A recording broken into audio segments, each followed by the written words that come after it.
好的，而家。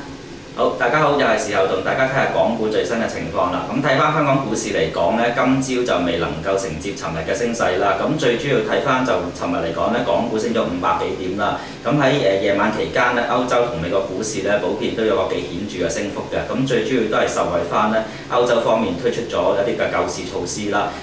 措施方面嚟講呢，分開3方面嘅。第一樣嘢呢，就係講緊話成立一個7500億歐元嘅救市基金啦。咁另外嚟講嘅話呢，就係歐洲央行方面呢，亦都會向啲成員國呢買入呢個嘅歐債嘅。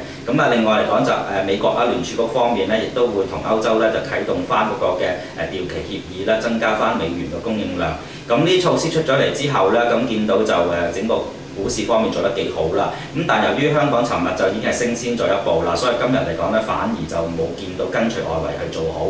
我見到恒指方面嚟講呢，就係今朝嚟講低開咗啦，咁之後又跌幅方面都係加劇咗嘅，跌超過咗200點，指數方面呢，落翻去20,200幾點嗰啲水平啦。睇翻就呢啲救市措施嚟講呢，短期就應該會對翻全球股市呢會帶嚟一個即係穩定嘅作用啦。但中長線少少睇呢，究竟個效果有幾大呢？仍然都係一個即係市場嘅關注嘅地方。尤其是擔心呢嗰個執行嘅會唔會係好似好順利去做得到呢？因為過去嚟講呢，歐洲始終有個問題呢，就歐元區係16個國家組成啦。每一次有問題嘅話呢，其實都要等呢啲國家坐低開會呢，咁一傾可能傾咗幾個月時間去，咁形成咗呢想救市嘅時間個最佳嘅時機都把握唔到。睇下呢一次究竟出咗啲措施之後，歐洲方面會唔會改善到呢一個即係個弊病啦？另外嚟講咧，睇翻就亞洲區呢邊啦，見到中國咧亦都出咗啲數據㗎，出咗個CPI 即係個通脹數據啦，見到喺4月份嚟講咧，國內嗰個通脹咧就按年增長2.8%嘅，係比喺3月份嘅2.4%咧係上升咗。顯示到咧，中國個通脹咧都有個所謂升溫嘅情況啦。市場都會睇究竟會唔會加息機會增加呢？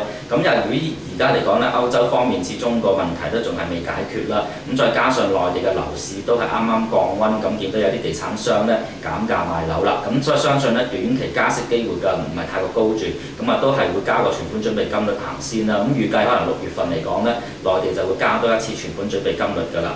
但係都要留意住啦，由於個通脹一路升溫啦，所以如果嚟緊方面咧，可能最快加息時間咧就估計會喺8月份嘅。睇翻港股呢邊咧，由於就個市嚟講，始終係上唔翻250天線啦，走勢上嚟講都係比較上疲弱一啲。暫時睇住咧個市短期啲睇咧，有機會咧都係繼續喺一個即係上落市之內嘅啫。早排個恆指方面啦，落翻去19,600幾點啦，呢個係短期嗰個支持位。高位方面嚟講咧，大約去翻20,500點啊呢個水平。由於即係計翻嗰個恆指嘅市盈率方面咧，其實現階段大約講緊都係12、13倍嘅 PE 啦，就唔算一個太貴嘅股市嚟嘅。所以如果外圍方面啲情況係穩定翻落嚟嘅話咧，其實個港股係有個上升嘅條件喺度。暫時睇法咧，就暫時個市都係個即係上落市啦。如果係股份方面嚟計嘅話咧，由於即係內地個通脹升溫啦，所以短期啲咧一啲個內需股啊，或者百貨類股份咧會做得比較上會好一啲。反而一啲嘅內銀股啊、內房股，由於擔心有機會可能會即係收緊措施會繼續出台啦，所以呢類股份嚟講咧，又會相對上係做得差一啲嘅。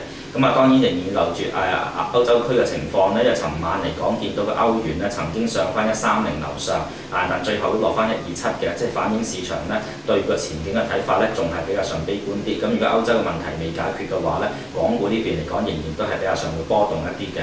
另外嚟講咧，尋日中國方面都出咗一啲嘅出入口嘅數據啦，見到出口方面咧就升咗30%到嘅，入口方面升咗40%幾啦。其實兩個數字嚟講咧，個出口嘅情況咧就比預期理想，但入口又比預期差。呢個都反映緊咧外地嘅經濟嚟講咧係一個好轉嘅情況，但中國對外需求咧就似乎係減慢咗。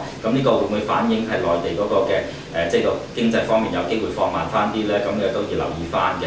暫時 A 股嚟講咧，都要留意住個上證指數可唔可以守翻住2,600呢個位啦。如果守得住嘅話咧，喺度打下底先啦。但調翻轉，如果2,600失守嘅話咧，其實個市短期咧都係繼續沉底嘅。